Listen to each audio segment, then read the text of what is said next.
Good morning, how's it going, guys? It's about 20 minutes before 5 a.m.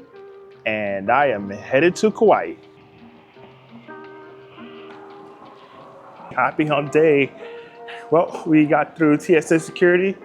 It wasn't that bad. It's a little bit after 5 and we're heading to Kauai to document one of the longest lasting, still healthy, still going legends out there. So I'm looking forward to sitting down and talking story with him. I won't do a reveal just yet.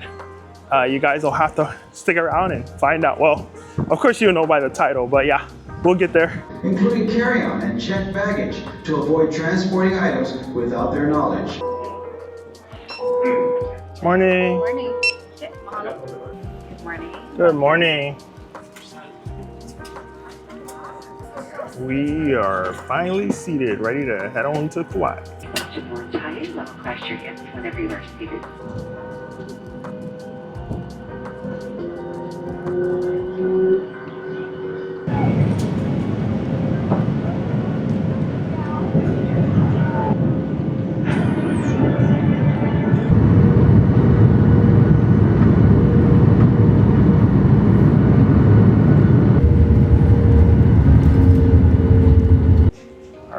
So we're in Kauai. I'm gonna shoot a message over to my taxi and we're gonna grab some breakfast. And welcome to Kauai.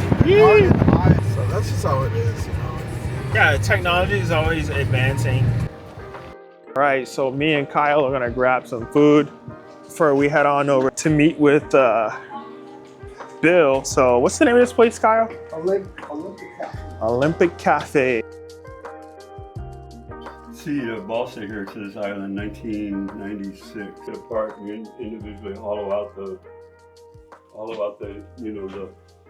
the pieces of wood, individual pieces of wood, and then you glue it back together again. It makes the board lighter. But in this case, I think this one's going to be a wall hanger because it's just too heavy of a board. And so what I'm doing is I'm routering out in here, and I'll inlay like koa. Inside here, top and bottom, we'll hide all this stuff. I'll do some tail block action in here. Oh, I see, yeah. So, kind of a work in process, has been for a while. I come up here, I come up here when it's like Bikram yoga up here during the summer. Oh. So I lose weight up here, but anyway, I'll cover all this up. And you'll never know. Wow. So, yeah, I make, I have monkey pod here. I have curly koa. This is curly redwood. So I make alayas and olos and, this is the other side of what I do. Oh, wow, yeah. My bread and butter is downstairs. This is my retirement fund. Oh. Yeah. For the Zuckerberg board. Yeah. Right. Downstairs we go. Alrighty, let's. I'll leave this light on so you can see. A shop of many moving parts, and I got collectible boards here and boards that I've had for years, and I just sold my board I used in Big Wednesday for 11 grand, so that's awesome. That helps. And then this stuff.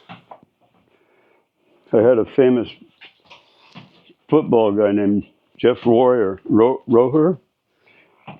Cowboys. Yeah.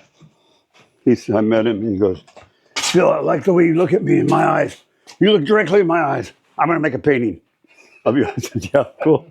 He said, "I just made one for John F. Kennedy's family, and I made one for Putin.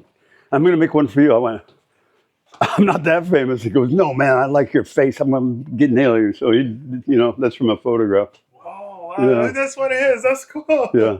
What was his name again? Jeff Rohnr.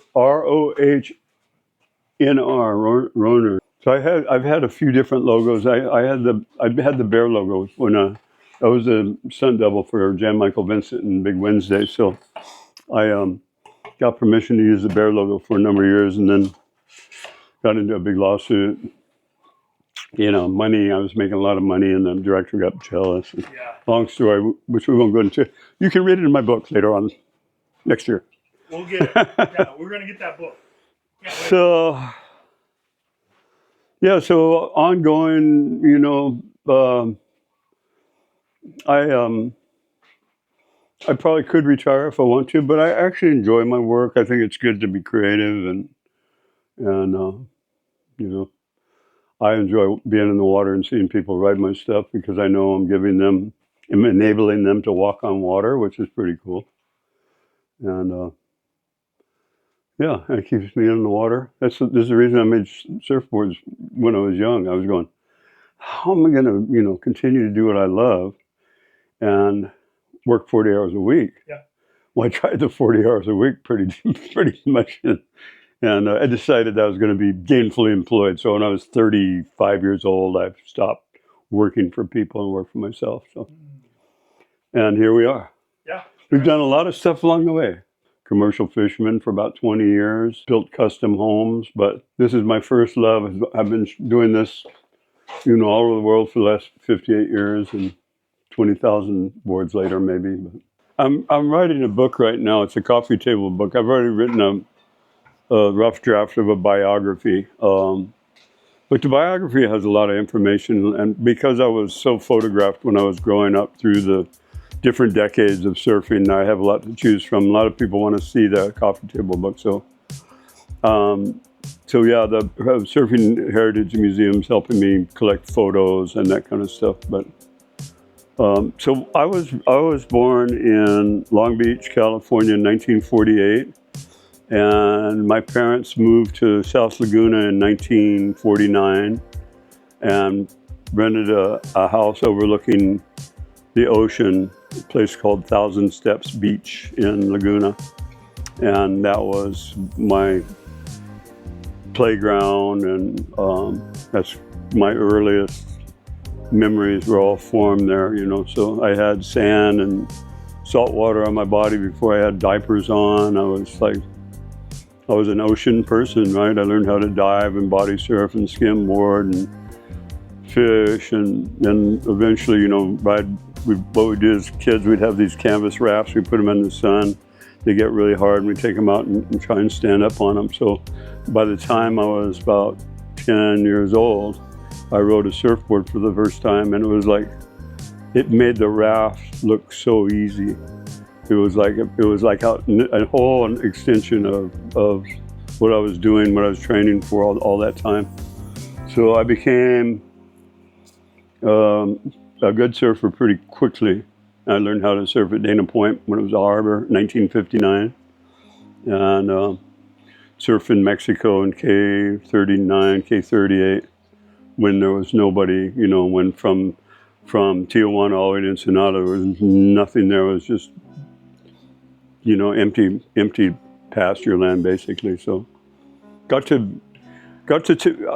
be involved in surfing at a really kind of a defining age of time, because when I was growing up, the guys that were surfing in the 50s, all the old names that you hear about that are no longer with us those guys were young, and they were in their 20s, and they were surfing places that had never been surfed before, like, you know, Malibu and Rincon. Those places had been discovered back in the 30s, but surfing became more and more popular in the 50s. Then by 1962, when they made the film Gidget, surfing would basically break loose and become very, very popular throughout the world, really. So I was there. I was born at a time when it was kind of like not quite a sport. It was more like a way of life. So a lot of the guys, you know, who had fought in World War II, who had actually survived the war and had a little bit of their youth left, some of them just kicked out of society altogether and lived on the beach, would build houses out of driftwood. Guys that were stationed in Hawaii would bring their ukuleles and their Hawaiian music and the surfing, and they discovered that balsa wood was the main source of product used in life rafts in the Navy. So there was a lot of surplus life rafts that were being stripped down, and surfboards were being made, not in redwood anymore, which were made in the 30s, but balsa wood. So the boards were getting lighter and lighter, and it was the beginning of when I was old enough to surf and become, you know, part of that evolution, I got to ride a 9'6" board because there was a guy named a shaper by the name of Joe Quigg who discovered in the 50s that the guys could ride the 10-foot boards, but the girls, there was like 3 or 4 girls that rode Malibu that were having a hard time, so he made smaller boards for them and narrower boards, and it made them more efficient for them. But it also made them more efficient for me as a kid. So I really was, you know, my first board was a 9'6", and I learned how to surf and like basic, you know, Laguna Beach shore break stuff, and I had to get really good really quick because it was a kind of a shore break kind of a situation. So, and then I had all these different people to relate to. You know, I had the Hobie factory in the south, and I had the Joe Quigg on the north side, and I had all the great surfers in Laguna, guys that had been Joy Cabell and, you know, the Patterson brothers, and I can go on and on. Lots of people to learn from. So I basically was training to be a lifelong surfer, and I didn't know it. But I loved the sport, and I continued to grow and to evolve, and I became a member of a very elite surf club called Winnansea Surf Club when I was 13 years old. And so when I was 13 and 14, we chartered a plane from San Diego to Hawaii, to Oahu, to compete in the Makaha Championships. And I'll never forget when I got out of the car and ran across the road and dove into Makaha. It happened to be flat that day. I was changed forever. It really screwed up my schooling, because all I could think about when I came back to California was how I'm going to get back to Hawaii. So in a way it was good because it stamped me with the decision of knowing exactly what I was going to do in my life. I wasn't confused about what I was going to do. I knew exactly where I was going. So, and that's what I did. I worked during the summer. I saved my money. I'd go and stay with a friend in Waikiki. I'd surf the South Shore. And then during the spring break, I'd go and stay with my friend Jock Sutherland on the North Shore. Borrow boards, surf Pipeline, Waimea. And it was like I was starting to become a North Shore guy while I still lived in California. So when I graduated in 1966 from Laguna, my parents wanted me to go to college, so I went to Orange Coast College for about 10 minutes. And I ripped up the entrance exam, put in the circular file, got a job, and told my parents, I'm going to Hawaii, and I'm going to live in Hawaii. And it kind of upset them a little bit, but, you know, the birds literally get kicked out of the nest or they leave the nest. I was leaving the nest. So in 1966, I arrived on the North Shore to live there, right? So I stayed with, you know, different places on the North Shore. And it was right around, I think it was December of 1966. I was staying at Pipeline House, where the original Pipeline House, before the famous Pipe House existed. That was actually a empty piece of property that eventually became a corral for my first wife's horse. But anyway, I was going down the beach to see my friend Greg Mcgillvary and Jim Freeman were filming a film called Free and Easy, and we were going to come to Kauai that year, and we're about 3 days away from the trip. So I'm walking down the beach to go to his house, and I see this little kid playing in the ocean by Rocky Point. Surf wasn't really that big, you know, maybe 4 feet that day, but he was in the kind of rolling around the shore break, and I was going, God, I never saw children on the North Shore at all, ever. Even as when I lived there, it was very rare to see children. And I see this little kid, so I go down and I go, hey, what are you doing? He goes, I'm body surfing. I go, what's your name? It was Laird. I go, you want to learn how to body surf? He goes, yeah. So I dove in the water and I said, hold on to my neck. I'll show you how to body surf. So I swam out to the reef at Rocky Point, The waves are about, shoulder high, and they break and run right across the reef and leave a little white water into the deep water. I'd wait for that, and I'd jump on the back of it, and we'd ride about 10 feet. And it was just like, we did that for about an hour, and he was just like over the moon, right? So paddling back in. We're getting out of the water. He grabs my hand. He looks at me and goes, "I want you to be my dad." I went, yeah, okay. Didn't think much about it. And he's running ahead of me. I'm going to this place, and he's going to this place at the same time. I'm going, what the hell's going on here? This kid's like radar here. So I'm following up. He runs right up to the front door where I'm going. He runs through the house. I come up, and I see Greg Mcgillvary, and I go, "So we're going to Kauai when what time?" And I was asking him all these things. And here comes Laird, brings his mom back. "Mom, this is Bill." Your little 2.5-year-old turns out to be like Dennis the Menace on steroids. But yeah, anyway, that was the beginning of a whole decision. When we make decisions, you can go left or right. It's either going to be good or bad or otherwise.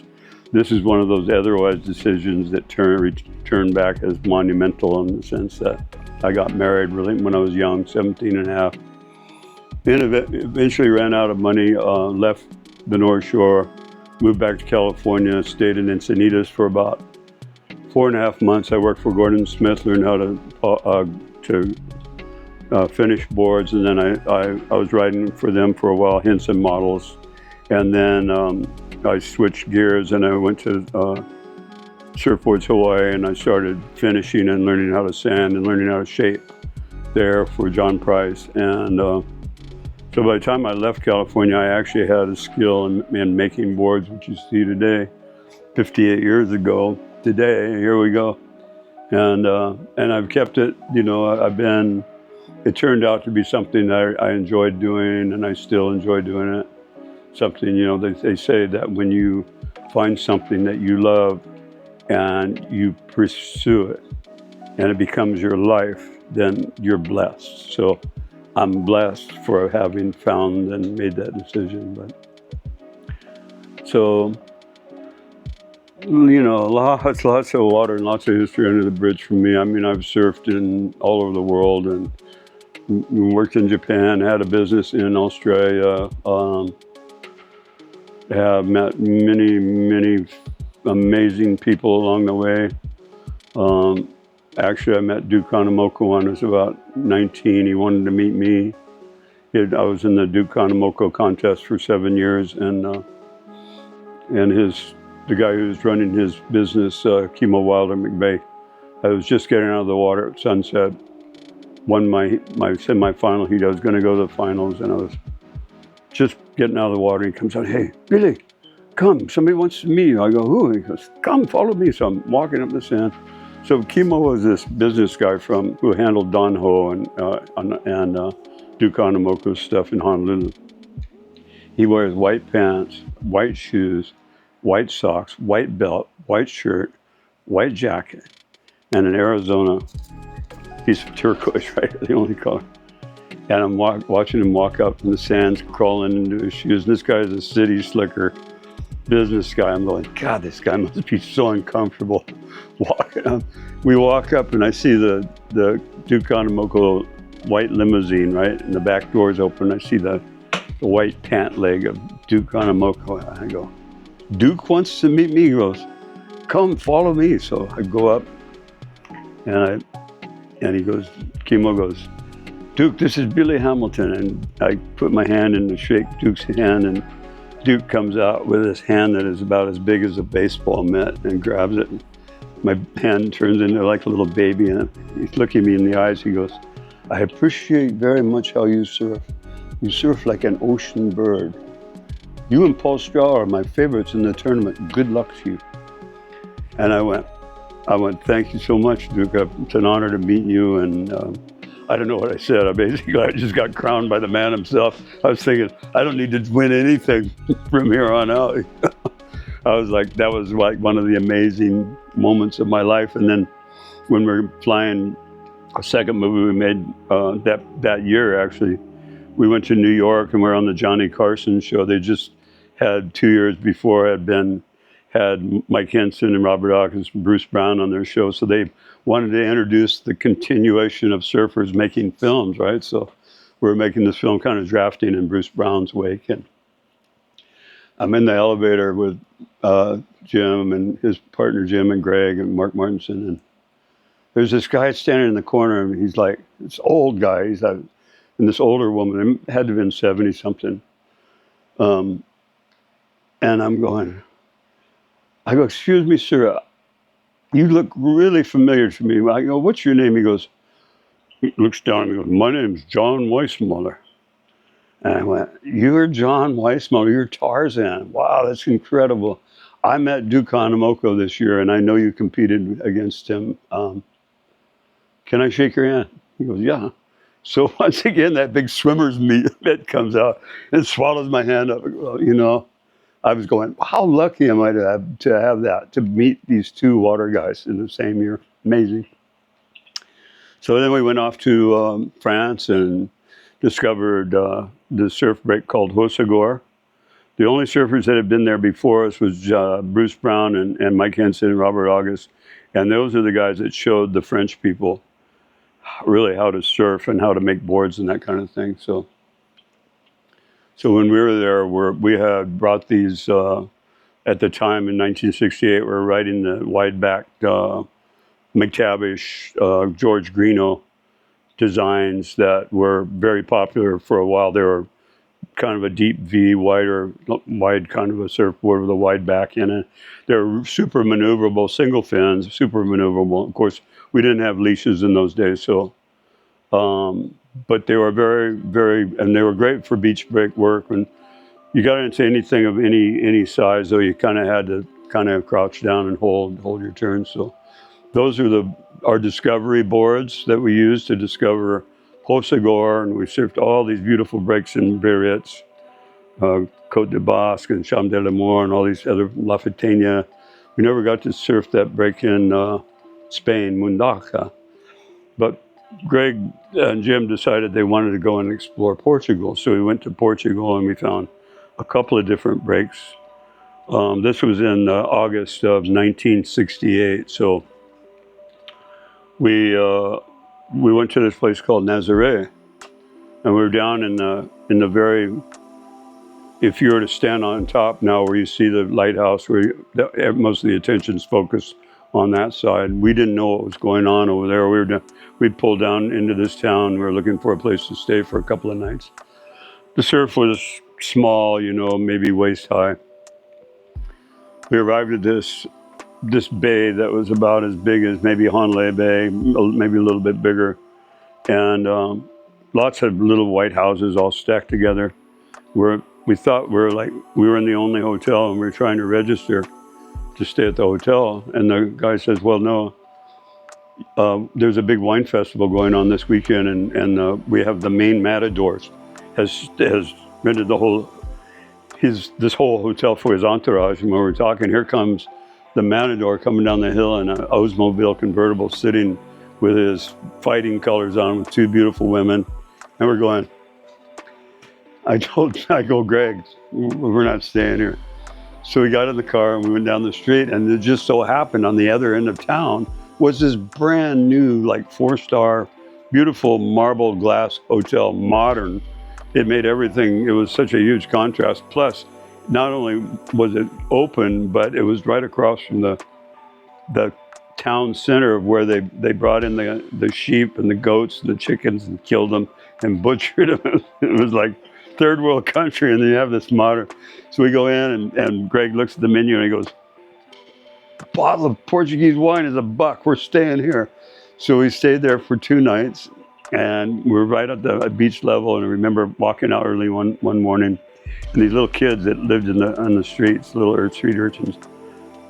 I was walking with my board. I'm blonde. I got lots of hair during that time. Mark's dark haired, and they're calling him Batman, and they're calling me Tarzan.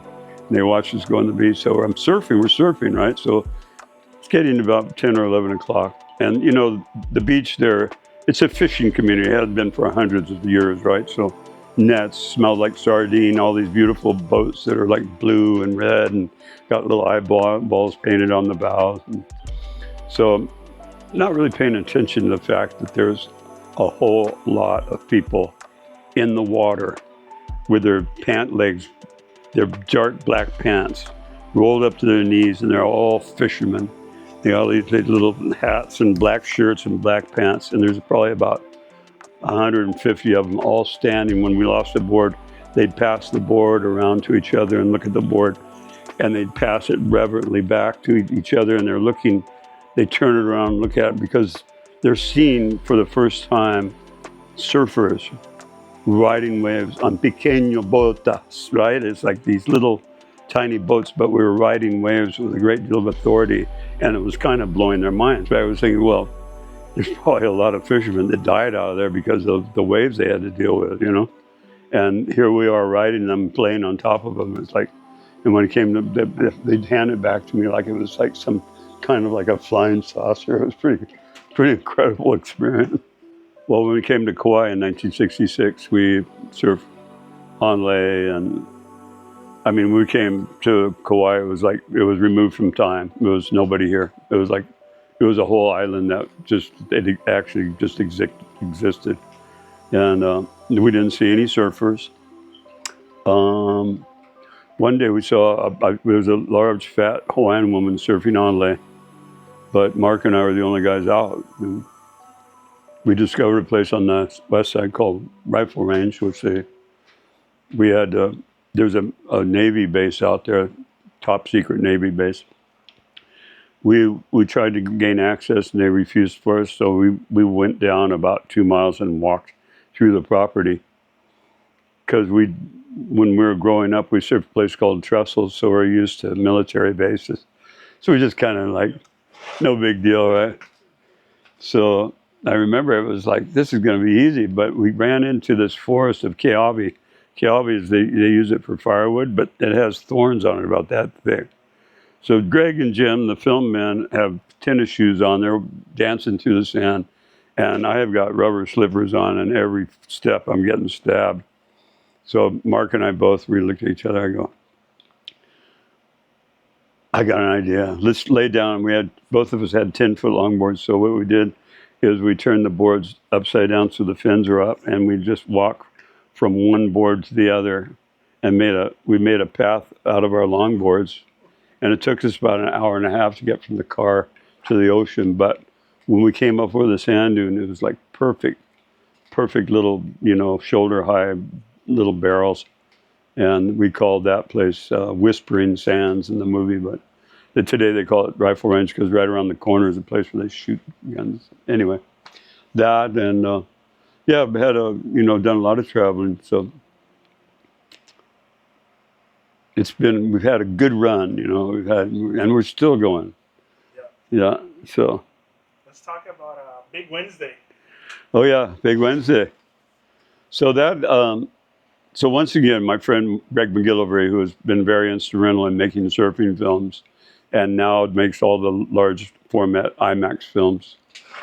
He always appreciated my surfing, and my friend Mark as well, who passed away last year.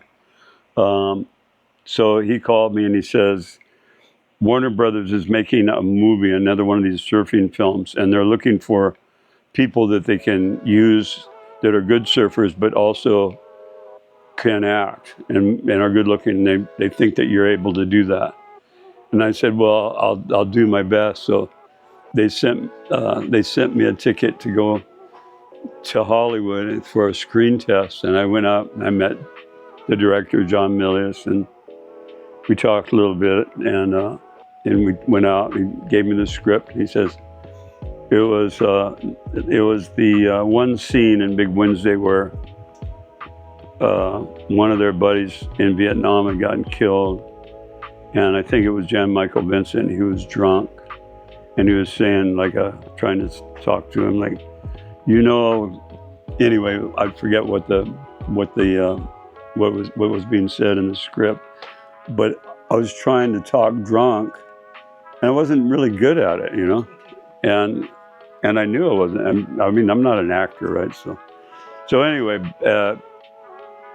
down the way, they decided that surfers are probably good surfers, but they're not such good actors. So it was a $8 million film that eventually went in over budget to $12 million, but it was like, we need name actors, so they got Gary Busey, they got Jan Michael Vincent and William Catt. And I was the stunt double for Jan Michael Vincent, Gary Busey for Ian Carnes, and then Peter Townend had William Catt. But that was a film that took a year to finish, and we went to the first filming was in El Salvador in 1977, and we were down there for about nearly 2 months. And we were there right at the very beginning of the Sandinista Contra problems that we're having that time. So we moved into this little compound. It was like a Club Med kind of thing where it had a bunch of little huts that housed 2 people, a centralized restaurant, a big pool, and it was basically a place for the wealthy people from El Salvador to come. So when we checked in, there was a couple of families there that, they had these big bodyguards in suits with 45s hanging out of their, coat. And it was like, okay, the rich people are protected, And so 2 days later, they find the ambassador to Guatemala at the base of the property with 12 bullet holes in it. So we knew that we'd heard some rumors about things going south down there. And so every weekend we'd go in to get fresh water and supplies and take our film and send it off to get, developed. And all the street corners had tanks and 50 caliber machine guns, and they were preparing for some kind of a, civil war event. And I was like going, I don't know about how everybody else felt, but I was thinking, I always had a plan B, where I was going to hide, where I was going to fall. It was always like, I always had that in my mind. And I remember it was pretty touch and go. And one day we were filming, so we had a helicopter, we had a Zodiac for the Zodiac for the water shots and for the helicopter for the aerial. And we're surfing a place called La Libertad one day. And one of the military guys hadn't been informed about what we were doing. We're filming this movie, and we had a direct liaison with the president. So, and she spoke fluent Spanish, fortunately. So, they thought they were being invaded. So they sent 4 troop carriers down with guys with rifles, and it was like. Shoot before you talk kind of thing. He was like, don't do that. And it was like, wait a minute, we're howlies. we got a helicopter and boat, but we're making a film, And so the interpreter got on the phone, got El Presidente on the phone, and he talked to El General Misimo, and they ironed it out. But it was kind of like a strange time to be down there, and good waves, and we're all doing fine up until we had a party one night, and we used the local ice cubes without really thinking it, and made this wine lemon punch, and we all woke up the next day with dysentery. Amoebic dysentery symptoms, but it was a viral, something that was caused by the water. So we started dropping like flies. First guy to go was Bud Brown, who was the oldest cameraman in the unit. And he didn't have any weight on his body, and he was sick as a dog. And I remember he and I used to play cards a lot together in his room. He was a great guy. I knew him when I was like a young kid. And he'd always tease me because I had I always had a little roll of fat around my waist. He'd always go, what's that, Hamilton? I go, that's my flotation device. And so poor Bud Brown is getting let out of the compound. And it's like, he's basically holding on to 2 people. And I'm sitting on the corner. I go, hey, Bud. He looks at me and goes, this is my life preserver. It wasn't funny at the time, but in retrospect, you know, funny, but so I was losing, you know, I went down there weighing about 180 pounds, and I was losing nearly 2 pounds a day, and we were trying to film, right? I remember one time Greg had this, you know, 35 millimeter housing. It was like big, and it weighed 60 pounds, and he's got it on a surfboard, and got Peter Townend over here and Ian Carnes, and they're both sick as dogs. I mean, we're all just, it was like, and here comes a wave about this big and literally washes all of us ashore. And I looked at Greg, I go, Greg, we're done. We can't do this. We're too weak. We can't do this. So we all packed it up a couple of days later and left and went back, started doing the filming in Santa Barbara at the Hollister Ranch and doing a lot of stuff there. And we ended up going to the North Shore towards the end of the film and filming all, supposedly it was going to be big waves, but the whole time we're there, you know, I think we surfed Waimea, you know, small Waimea one day. We did a lot of the shots at sunset and pipeline turnaround, negative turnaround. Jackie Dunn did some stuff, and I did a boat stunt. It happened on a Wednesday. It was a week before they wrapped it up. So this guy named Terry Leonard, who did a lot of stunts in Hollywood, very well respected guy. He and I had talked early on in the film that we were going to do a stunt and drive up the face of a wave in Waimea and jump out. He was going to get 25 grand. I was going to get 25 grand, but he didn't know how to swim. I said, Terry, this is going to end up so good for you. You know, he goes, don't worry, Hamilton, I can do it. He said, you know, great guy. Anyway, I bought a boat. I actually went to Millius. I said, listen, did you scrub the stunt? He said, yeah, we had. I said, I'll tell you what, I'll do it. I'll do it for 5 grand. Here's what I'll do. I'll put the boat here. And then I'll bring it to about here, and then I'll jump off, and I'll let the wave get caught inside. I'll let the boat get caught inside by the wave. And he goes, you want to do that? I said, yeah. I said, you got to pay for the whole stunt. I said, yeah, I'll get the boat. So I went and got the boat, bought it for 115 bucks from a Portuguese guy in Haleiwa. Couldn't believe it. His wife was using it as a flower bed. That's perfect. I can destroy that. And yeah, so got towed up by Jeff Johnson from Haleiwa and had bought an engine from Flippy Hoffman for 50 bucks. The stunt really didn't cost much. I think the whole thing, and I had to hire Mike Myers for $1,000. So anyway,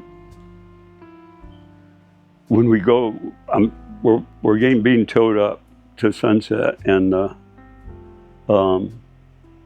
Jeff is talking about something, and all of a sudden he kind of looks and he starts driving out to sea. And we're outside pipeline, we go up this swell, like it's starting to get bigger. We go up this swell and come back down and go, oh, Sunset's going to be giant, you know. So we get into, and sure enough, the regular Sunset is closed out and it's on the second reef. So I'm motoring around trying to find a position to do that, and I'm getting lost in the trough. So they radio the boat and they say, tell Hamilton to go over there when it's flat, where he surfs normally, and wait for waves, and which I did. And I got a picture of the wave right there on the wall there. You can take a photo of it later. You can, you spliced all this stuff, right? Yeah, so you can take it later. Anyway, so yeah, so then, you know, I moved here in 1970. We were the second white family to move in Wainea in the history of the island. So it was kind of a, you know, it was a rough go at first because being a haole and all that stuff. But we managed, you know, have a saying, stick and stay and make it pay. And we weathered all the storms, and we, you know, Laird has done absolutely wonderful things. Lyon is lives in my second son, who I had when I was 22. He lives in the Philippines. He's a wonderful portrait painter, and so I'm lucky. My kids grew up to have the ocean experience, and they've both done well. And yeah, so been a wonderful run. So And here we are, still surfing, still making boards. I didn't change the formula much. I didn't make a whole lot of critical decisions about doing what I was doing in life because I knew exactly what I wanted to do when I was young. And I just have followed that path ever since. And it's been good to me, you know. I've met a lot of beautiful people, been all over the world, surfed beautiful waves. Been a pretty stress-free life. So, Bud was one of the very first film makers in the 50s. And so the guys that came up after him, like Grant Roloff and Dale Davis and Severson and Bruce Brown and all the filmmakers after Bud I've known all of them. I've known all of them. And all the guys, you know, when I was growing up, I knew all the guys that were famous in the 50s. I even knew some of the guys that were well known in the 30s, right? So, but I gotta say that when I was growing up, surfing really wasn't considered a sport. It was considered a way of life. It was considered a kind of like a following. So a lot of people that did it it was like that's what they did. If that was their sport, it was beyond that because they lived it, right? They lived at the beach. They camped out at the beach. They ate, and you know, they ate from the ocean, and yeah, it was a full-on lifestyle, and that's what I did. I created a lifestyle out of it. Nowadays, it's become more of like it's something that we do as a sport. Like I'm going to go skiing, or I'm going to go skating, or I'm going to play tennis, I'm going to go surfing. That veneer of that idea, that philosophy is slowly dying. You know, there's probably just people of grassroots guys that are still doing that, you know. But I feel really fortunate to have lived that life, you know, still doing it. It's amazing. Yeah, and I got to know all the thing is that when I was raised on surfing, Bud Brown films, Severson films, the whole thing in Hawaii, the whole emphasis was riding Waimea. It was all about Waimea. They never really showed the 7-mile miracle of the North Shore was never really portrayed. If you're there, you know, they named Velzy Land after Dale Velzy because he went out there one day. You know, it's made for, these guys are riding real long artillery pieces. They were heavy, they weighed 50 pounds. And so when I moved to the North Shore to live there, my neighbor was Jose Angel and another guy named Warren Harlow. And these guys were the original veterans of riding Waimea. So I borrow a Pat Curran gun from Jose, and then every winter I started making boards for Ricky Gregg. Fred Van Dyke would come by my house, Kealoha Keo, Tiger Aspera, Kealoha Keo, Kimo Hollinger, all the names you ever heard. I knew all those guys. Eddie Aikau and I and Jock Sutherland and Reno Avalera were the youngest guys in the water, and we learned from those guys. But at the same time, we were also developing the shorter equipment, and as the boards became smaller, we were able to ride like Sunset and Pipeline and all these other waves on the North Shore with a lot more authority, and it was a lot more fun than just going out to Waimea and jumping into the elevator and, you know, getting your ass kicked or getting a moment of glory, which was great, you know. But we were starting to define more the emphasis of actually communicating with the wave with the surfboard, and that was I was a part of that emerging equipment change, and you know, there was a handful of us that were a part of it, guys in town and guys on the North Shore, and then throughout the world. You know, their boards were being tested in California, twin fins, and there was so much change during the late '60s, early '70s, and on, and it continued onward up till today. You know, and now history repeats itself. So we're getting a lot of retro stuff coming back. The longboard, for instance, it's a big repetition in the history of what's happened in the sport, but it's all come back with better boards, better design ideas, better working boards. So. Well, you know, I have a large group of followers as far as, you know, I have older people, younger people, children, girls, guys, and I don't make as many surfboards as I did before because I had 5 guys working for me and I was advertising and out there, and you know, but I love making big wave guns. I get a lot of repeat customers for my long boards. These boards are becoming really more and more popular. This is what called the missing link. The missing link board is, I designed the first one in 1973, and this is the sticker I drew up. If you look at it carefully, it's a link. There's a short board and a long board. And, I see, yeah. But these are all, they call these fun boards. So there's a lot of this stuff going on. And the shorter boards are changing a little bit in design. Still the bottom contours of the single concave going into double concave. But the noses have gotten a little bit wider for paddleability. More wider throughout, really. And then, yeah, I mean, you know, lightning bolt, right? So I made boards for lightning bolt when I lived at the pipeline in 1971, right? So those guys asked me, would you make a, you know, round of boards for us? So there was about, I think 6 or 7 shapers that were involved at that period of time. So I made about 50 of these boards now. And this is a replica of one that I would have made. So what I learned finishing wise came really in handy for this kind of stuff, because when I was working for Surfboards Hawaii, I was doing a lot of pin work and color work and pin lines and stuff like that. So I had the finishing down, but the glassing part I'm still learning. I don't have that mastered yet, but I'm trying. Yeah.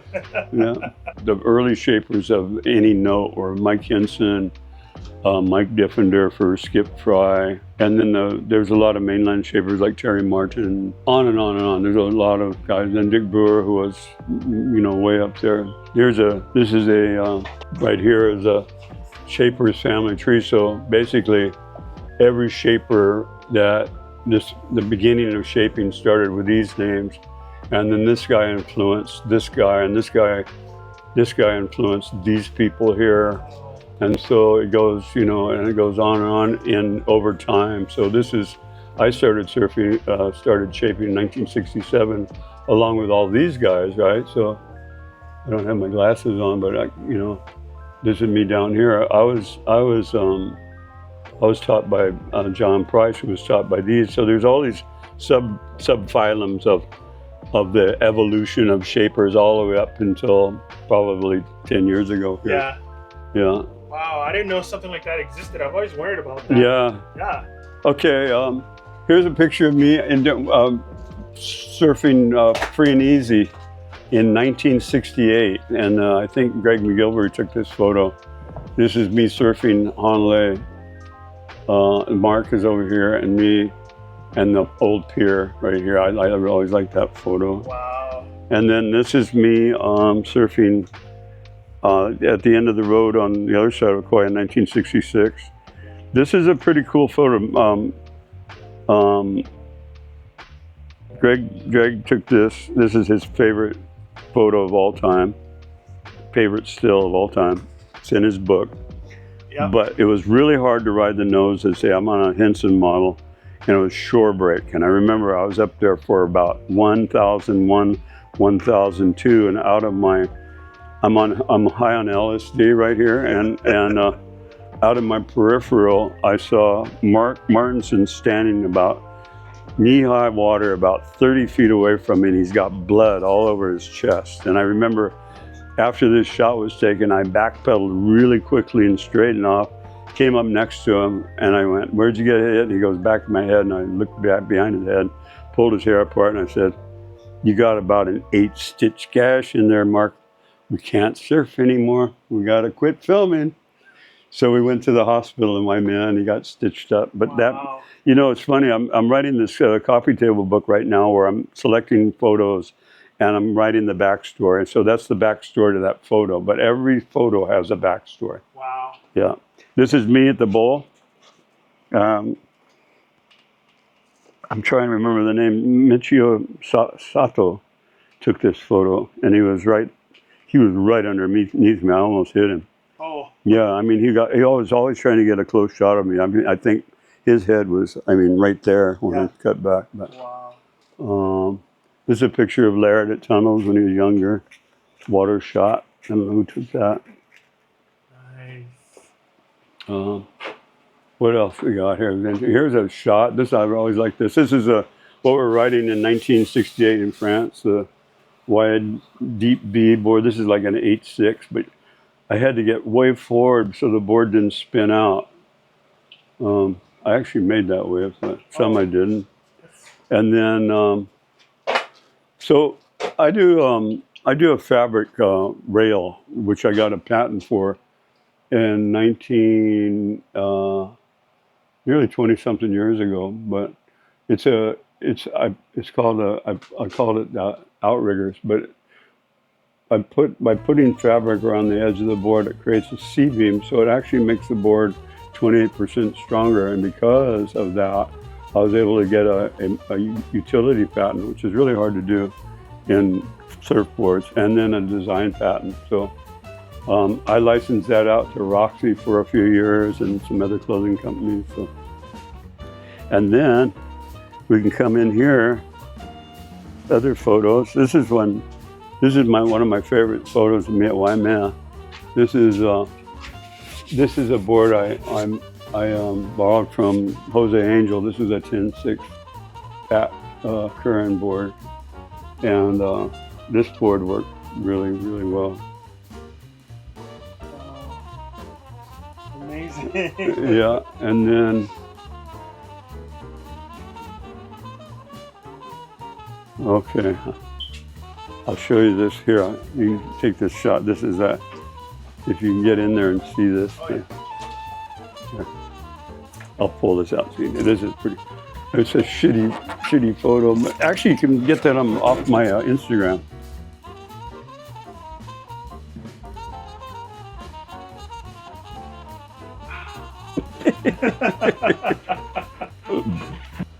So this Redwood surfboard, this one is a toe-in board. This is a replica of the toe-in board that I made Laird, that he rode that wave in Tahiti in 2002, I think it was. It's called the Millennium Wave. But this is that board I made out of balsa. This board is made out of it's made from a wine tank that was made by the Marisu winery in 1832.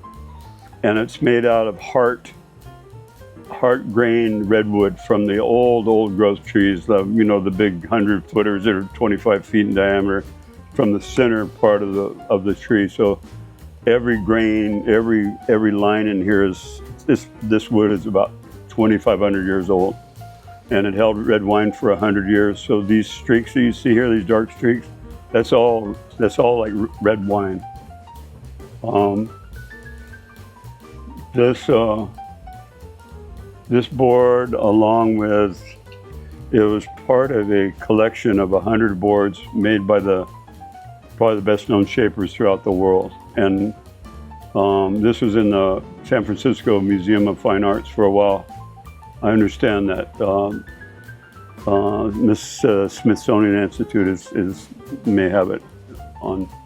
But these boards are, when we were making these boards, they would have me represent the boards in different venues. We go to hotels and talk about, well, how much are these boards worth? And I said, these boards basically are priceless. So if you think about it, you have the best shapers on the planet shaping wood that will never be made for this event ever again. And there may not even, in 200 or 300 years, there may not even be redwoods anymore. So this is basically, I'm talking about a painting that is made by Cézanne or Van Gogh or Renoir. I'm talking about something that,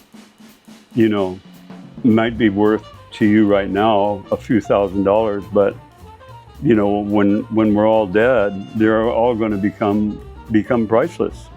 you won't be able to buy them. They'll all be in museums. So this is basically these boards that I've made. There's a 12-footer up there that I made, and this is kind of like the legacy of what I've done. This is my finest work on the finest piece of legendary wood ever. So yeah, this is Hamilton, the tribe Hamilton in the early days in Scotland were all tree cutters.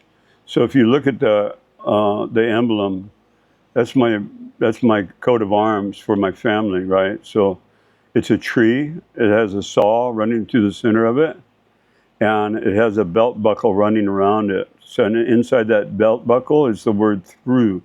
So when you saw Braveheart, they were walking through the forest, right? And they stopped, and there was a guy in the forest that went, through, and they all stopped, and that big tree fell. That's who my ancestors were. They were cutting trees back in those days. So I've always had an affinity for wood, and I actually go up in the forest, and well, the trees have already fallen because they're old, and I don't take new trees. But anyway, working with wood is a very, very enjoy that a lot. So this one will be about probably $30,000, and that's like Cezanne giving away a painting. Yeah. Not that I'm Cezanne, but you know what I'm saying. It's like relatively speaking, yeah. It's going to become a board like this would become priceless because it's one of a kind. Hey guys, Ramon here. Thank you all for tuning in to today's video. Hit that subscribe button and notification bell to stay up to date with what's happening here on Oahu. If you would like to watch more videos, check out our playlist. And last but not least, consider becoming a member of the Oahu Surf Films Ohana.